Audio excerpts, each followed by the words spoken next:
Shalom, peuple de Dieu. Esika nyonso tozwami napesi biso mote na kombo na Yesu. Naye kopartage na biso message moko de la part de Dieu oyo epesamelaki ngai kobanda mois de février. Et nazwi penda tango ya komanyola yango pe ya kokomprendre yango. Nzambe apesinga makoki na transmettre yango na bana na Nzambe nyonso. Le temps est proche. Esengeli na biso to se préparer pona oyo ekoya na batango ya suka. Tokomi na tango moko esengeli bana Nzambe baza déjà prêt. Enlèvement ekoki kosalama na tango oyo ngai na yo tobongami te pe tozozela te. Donc c'est-à-dire tango nyonso tozolamuka, tozolala, tozotambola, tozolia, tokanisa ke kolo na biso akomi pene. Pe eza na esika moko oyo ebongisami mpona biso, alobaki ake kobongisela biso esika oyo wapi tokopase éternité na biso. Ezalaki na mois de février, nazalaki na programme moko ya matinal pendant un mois. Et nazalaki kolala kaka na kati ya église. C'était un mercredi. Nalamukaka d'habitude 3 heures pour na kosambela parce que matinal na biso e bandaki ko banda na ngonga ya 5h30. Et na 3h du matin, na moni balakisinga montre, c'est-à-dire heure koki. Et na lamuki, na vandi, na badi ko sambela likolo ya etombelo. Et bongo bien aimé dans le Seigneur, na santaki, que sengelaki na ngai na zwa message de la part de Dieu. En ce moment, na sisi ko sambela pe na zongaki bakati ya pongi. Et na pongi na ngai na eko mona ba planète. Nde to mona ka ba planète balakisa yango na ba télévision na ba YouTube parce que parfois na landaka pe na ça. Ezaki na ba planète et telema tout droit, nyonso et telema tout droit. Donc planète moko likolo ya muninga, planète moko likolo ya muninga. Tout à coup bien aimé dans le Seigneur, planète o ezaki likolo ya suka et bandi ko fina. Donc ce qui est touti planète moko e panzani et touti planète mususu e panzani. Pendant que ezo détruit ba planète mususu, mokili ezo koma molili. Bien aimé molili de façon que même otoza pembe nanga na komona ete. Batu babandi ko kima, batu babandi ko luka bisika ko batama. Nga na se retrouver na kati ya ndako moko ezalaki na mabaya mais oza na facilité ya komona libanda. Tokangi ndako parce que tozoyeba te nini ezokoma. Moto akokima wapi tokokende wapi. Bien-aimé, ténèbres ekoti na kati ya mokili. Ebongo soki totali na kati na makomi na Nzambe na Apocalypse chapitre na yango 6 verset 12 à 13. Bible lobi, je regardais quand il ouvrit le 6e sceau. Il y eut un grand tremblement de terre. Le soleil devint noir comme un sac de grains. La lune entière devint comme du sang. Et les étoiles du ciel tombèrent sur la terre, comme lorsqu'un figuier secoué par un grand vent laissait tomber ses figues. Bien aimé, nazoyebisa yo molili wana natikala komona yango te. Donc continue moke na verset 14 balobi le ciel se retira tel un livre qu'on roule, et toute la montagne et les îles furent écartées de leur place. Les rois de la terre, les grands et les chefs militaires, les riches et les puissants, tous les esclaves et les hommes libres se cachèrent plutôt dans la caverne et dans le rocher de montagne.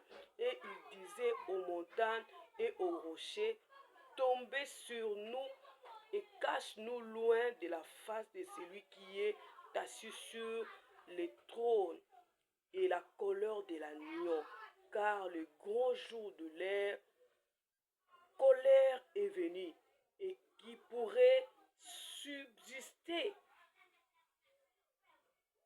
Donc, mutunio soiseau kima. Mais je sais pas. Nalamuka na somo moko ko imaginer te. Et bien aimé, tango to kimi to koti na kati ya ndaku wana, na ekomona bien aimé dans le Seigneur batu bazolela.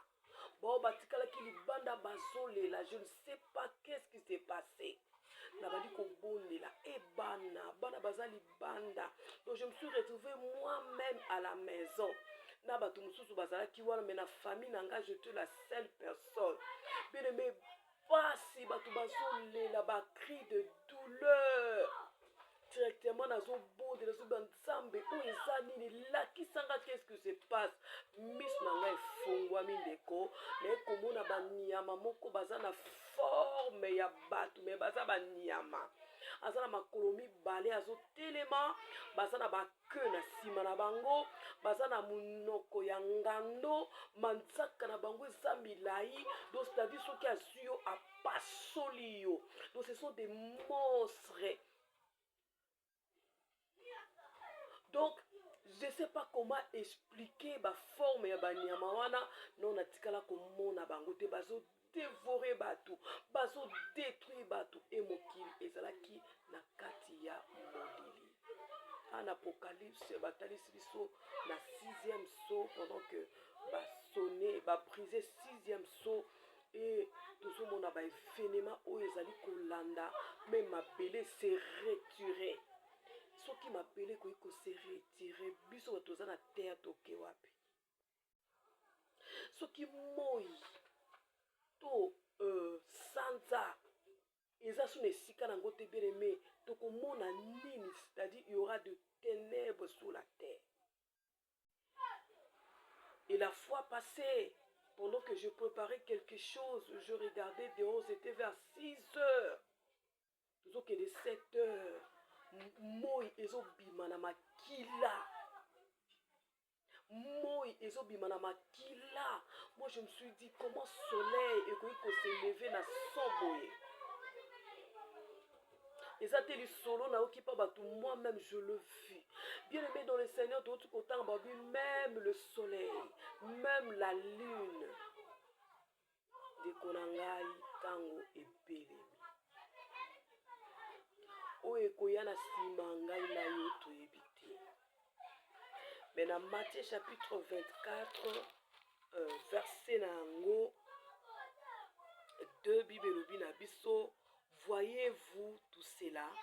En vérité, je vous dis, il ne restera pas ici pierre sur pierre qui ne soit renversé. Et après, les disciples, poussani pemé na Christ pour la et kosenga explication ya ba parabole na ye ndazo parler biso le temps de la fin. Bien-aimé, tango ya suka yango tozali kozela susu lobité. Yango na prépare-toi à la rencontre de ton Dieu. Bongola motema, tika mabe, tika moibi, tika kindoki, tika kindumba, tika kokosa, tika lokuta, tika kolongola bazemi, tika kosala batu mabe, tika koboma, tika bien-aimé, yamba esumasi lokola kolo pe mobikisi na yo. Et okomona bien-aimé dans le Seigneur, oyo nzambe aosalila yo. Oyo eza important, c'est la deuxième vie qui nous attend. Parce que après cette vie, eza na bomoi mosusu ezali kozela ngai na yo. Bien-aimés, préparons-nous à la rencontre de Dieu. Préparons-nous pour l'enlèvement. C'est pour bientôt. Lave ton cœur par le sang de Jésus. Purifie-toi, sanctifie-toi. Et tikala ya kobongam. Ata mutalukeli o makambu. Ato komi na posa au salamabe, ne le fais pas s'il te plaît. Bien-aimé, nalamukaki na somo wana. Nalamuki c'était 5h02. 5h02. Natuni ndeko tolalaka na église. Maman Charlène, il fait quelle heure? Abi 5h02. Bien-aimé, tinazo modéré, tinazo teya. Je pensais à la révélation de Dieu. Je disais, ce que kosala maboyi, to kosala wapi. Et je me suis demandé, kosala temps et enlèvement, c'est salami, to après enlèvement. Ils ont avertissement pour la ngai na yo, to bongama.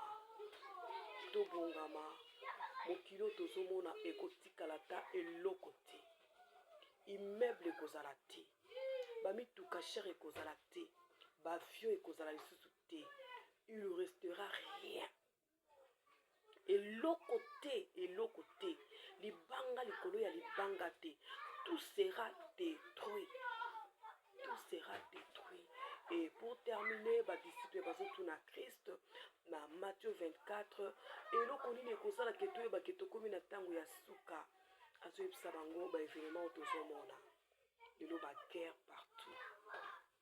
Bien-aimé, je dis à l'église, même si on prie pour que la guerre cesse, et aussi la terre, pourquoi? Parce que c'est le temps de la fin. Et Seigneur makambo oyo ekokisama pour que tu ebake oyo totanga na Biblia eza lokuta te, eza masapo te, mais c'est la vérité, c'est la pure révélation que Jésus-Christ nous a laissé à travers ses saints serviteurs. Bien-aimé dans le Seigneur, ni nyango tomoni te liloba na Nzambe eteyami